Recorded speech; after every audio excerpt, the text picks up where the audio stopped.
अस्सलाम nice class. आज का आपका लेक्चर है about the significance of mitosis. Significance means mitosis की इम्पॉर्टेंस आपने लिखनी है। हमारी लाइफ में माइटोसिस की क्या इम्पॉर्टेंस है। तो माइटोसिस की जो सबसे फर्स्ट और मेन इम्पॉर्टेंस है इस माइटोसिस इज मेंट टू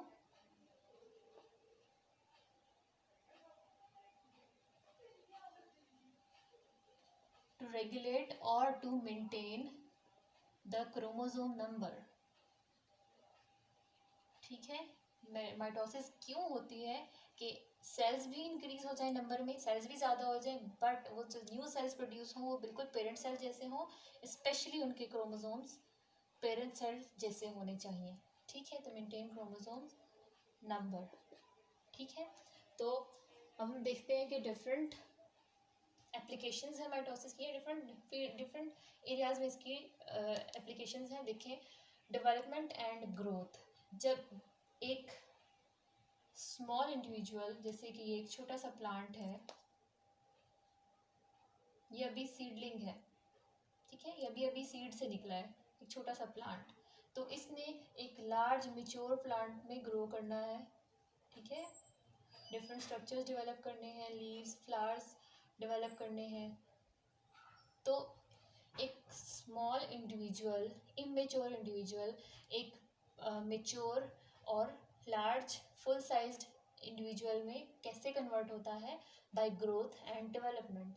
ठीक है, ग्रोथ का मतलब है increasing in size and development का मतलब है अपने अंदर मॉडिफिकेशन लाना, चेंजेस लाना, शेप का चेंज लाना, न्यू अपने अंदर न्यू स्ट्रक्चर्स डेवलप करना। ठीक है, ठीक, तो एक स्मॉल इंडिविजुअल जब एक फुल साइज्ड मेच्योर इंडिविजुअल में कन्वर्ट होता है तो उसको ग्रोथ करनी है, उसको अपनी बॉडी का साइज इंक्रीज करना है। ठीक है, जो स्टेम इतनी सी है उसे इतना लंबा होना है। तो अब क्या होगा, यहाँ पे जितने नंबर ऑफ सेल्स हैं वो सब डुप्लीकेट करेंगे, वो रीजेनरेट करेंगे बाय माइटोसिस, वो अपने नंबर को इंक्रीज करेंगे।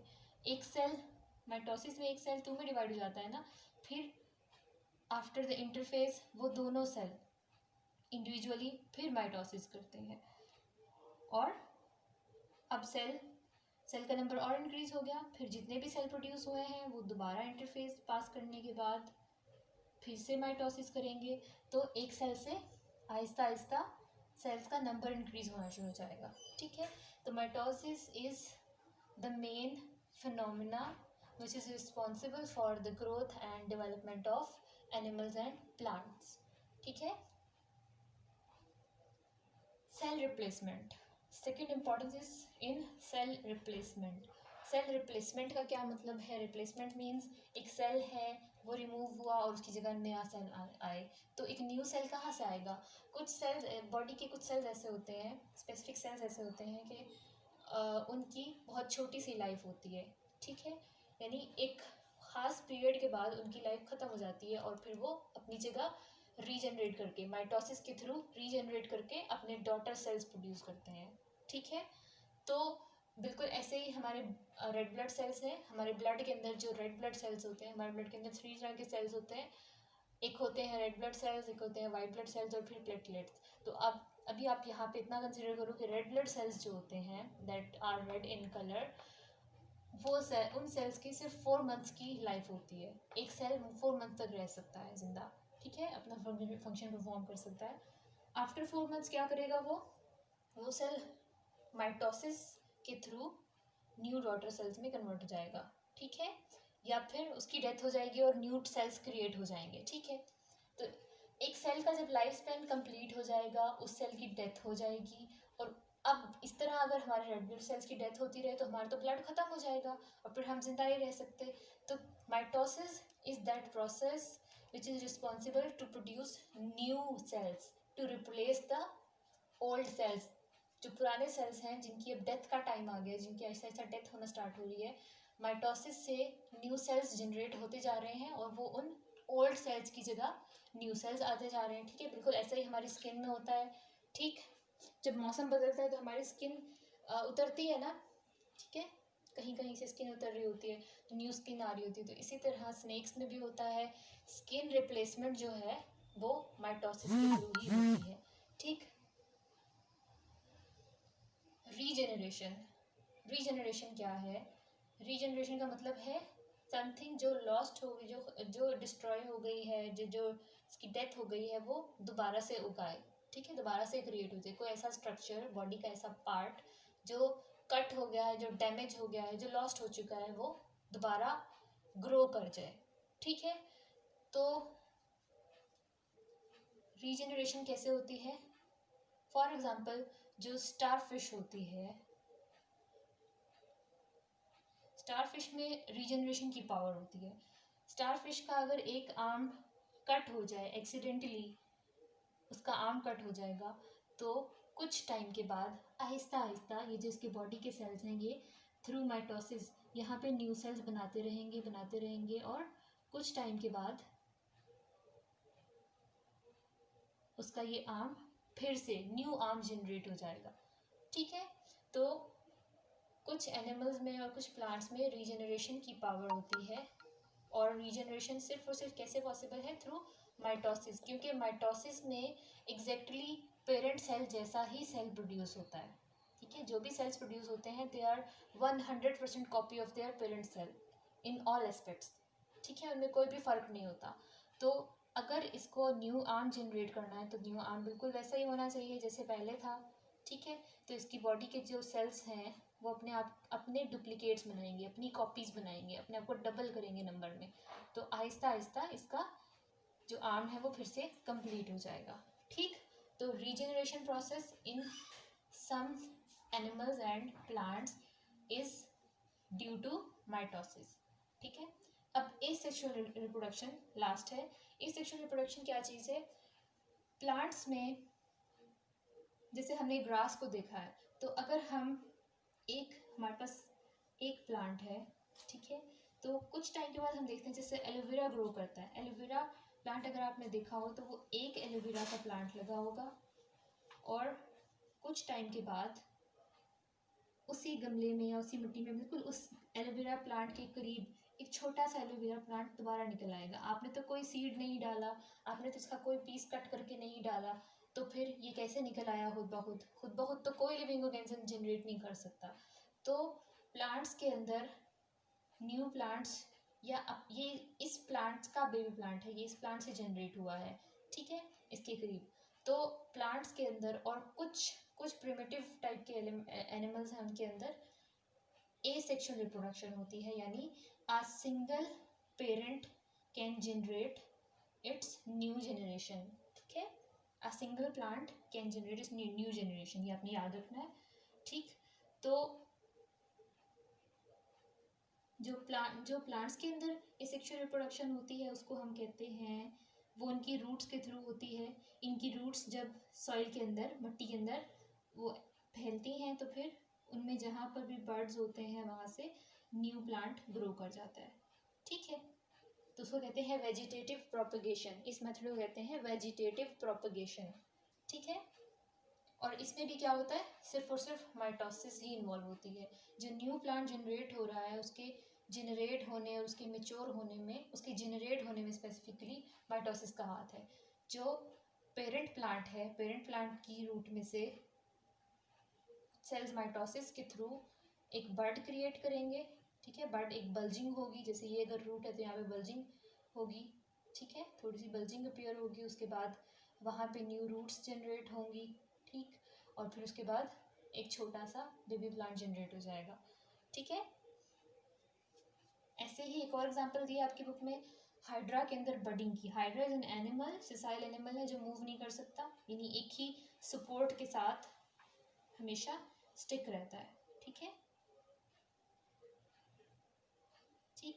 तो हाइड्रा के अंदर भी एसेक्सुअल रिप्रोडक्शन होती है, यानी a single hydra parent can regenerate can produce it's offspring, ठीक है। अब हाइड्रा की जो स्किन है वहाँ पर एक मैस ऑफ सेल जनरेट होगा बाय माइटोसिस। स्किन के सेल्स, आउटर लेयर के जो सेल्स हैं वो माइटोसिस के थ्रू एक छोटा सा मैस ऑफ सेल जनरेट करेंगे जो इसकी बॉडी पर ही अभी अटैच होगा, ठीक है। उसको हम कहेंगे बड अपीयर होगा, ठीक है। और वो बड आहिस्ता आहिस्ता एक न्यू स्मॉल हाइड्रा में कन्वर्ट हो जाएगा, ठीक है। तो एक न्यू इंडिविजुअल जनरेट हुआ है बाय प्रोड्यूसिंग अ बड, तो this method of asexual reproduction is called budding. ठीक है, बडिंग।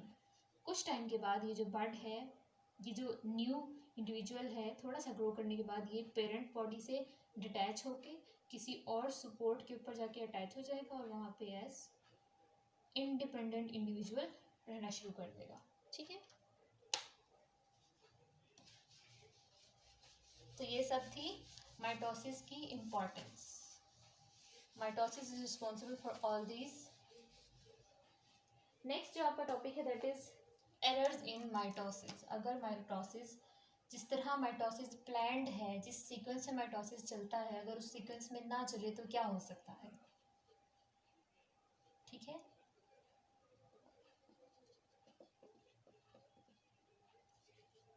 क्या होता है माइटोसिस अगर अनकंट्रोल्ड हो जाए। जैसे आपने पहले देखा है कि एक सेल जो है वो अपनी लाइफ का ज़्यादातर हिस्सा इंटरफेज में गुजारता है।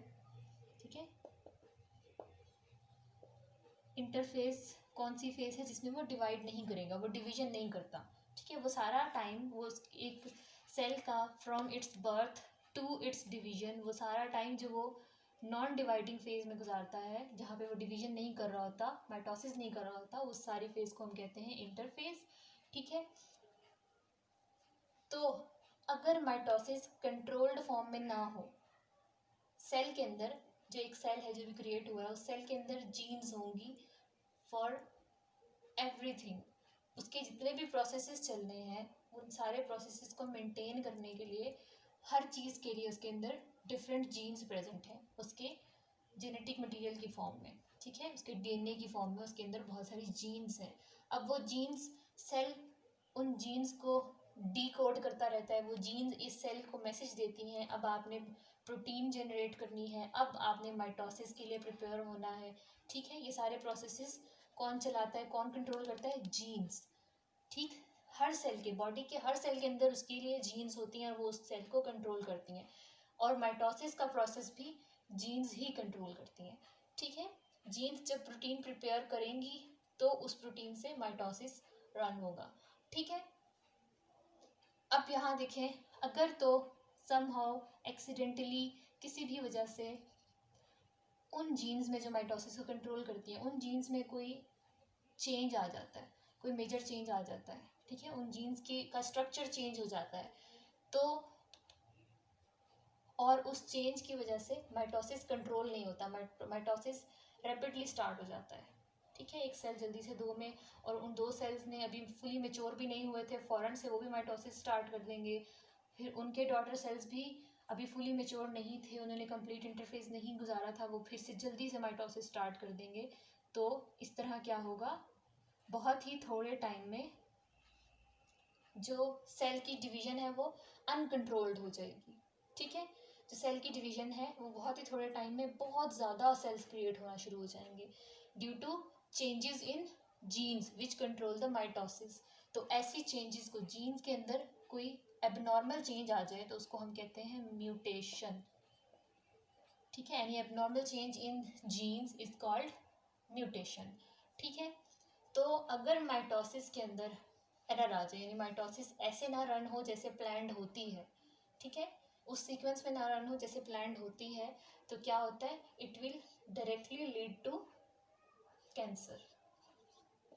ठीक है, अब ये किस तरह से हो सकता है, पहले अनकंट्रोल्ड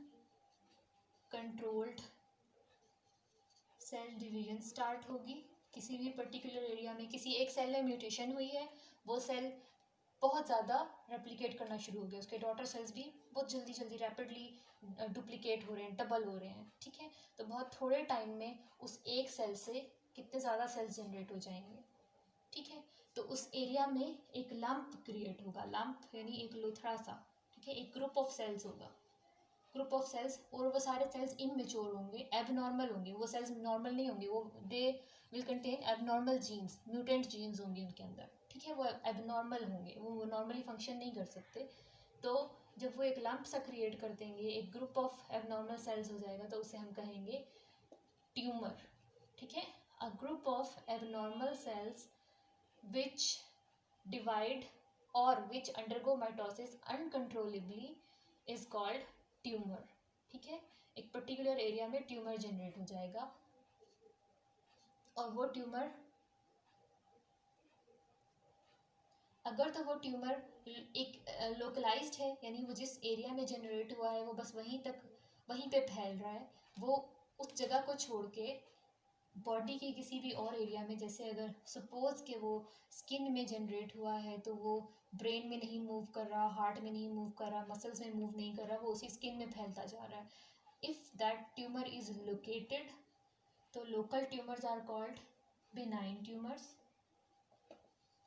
ठीक है, और ये लेस डेंजरस होते हैं, ये लोकेटेड होते हैं, एक ही एरिया में है, उसी एरिया में इसका ट्रीटमेंट किया जा सकता है, रेडियोथेरेपी या कुछ भी देकर इसका ट्रीटमेंट किया जा सकता है क्योंकि ये लोकेटेड है, ये फैल नहीं रहे. But if that tumour starts migrating to other body parts through blood और थ्रू अदर वेज, जैसे वो ब्लड में शामिल हो जाएंगे कुछ उसके एबनॉर्मल सेल्स, तो ब्लड तो पूरी बॉडी में जाता है, फिर वो ब्रेन में भी जाके वो सेल्स ट्यूमर जनरेट करेंगे, हार्ट में जाएंगे, स्किन में जाएंगे, लंग्स में जाएंगे, स्टमक में जाएंगे. ठीक है, हर बॉडी पार्ट में अगर वो ट्यूमर सेल्स फैलना शुरू हो जाएं, मूव करना शुरू हो जाए और वहाँ जाके भी ट्यूमर्स जनरेट करना शुरू हो जाए, दैट ट्यूमर विल कॉल्ड, उस नेचर का जो माइग्रेट करता है, तो वो माइग्रेट करने वाले ट्यूमर को हम कहते हैं मैलिग्नेंट ट्यूमर. और इसको एक्चुअली कैंसर कहते हैं, कैंसर कंडीशन ये वाली होती है. ठीक है, ठीक. तो अगर माइटोसिस में एरर आएगा तो माइटोसिस अनकंट्रोलेबली बहुत ज़्यादा स्टार्ट हो जाएगी. ठीक है, इमेच्योर सेल्स बनेंगे और बहुत ज़्यादा अमाउंट में बनेंगे, बहुत ज़्यादा नंबर्स में बनेंगे और अल्टीमेटली क्या हो जाएगा, कैंसर. ठीक है,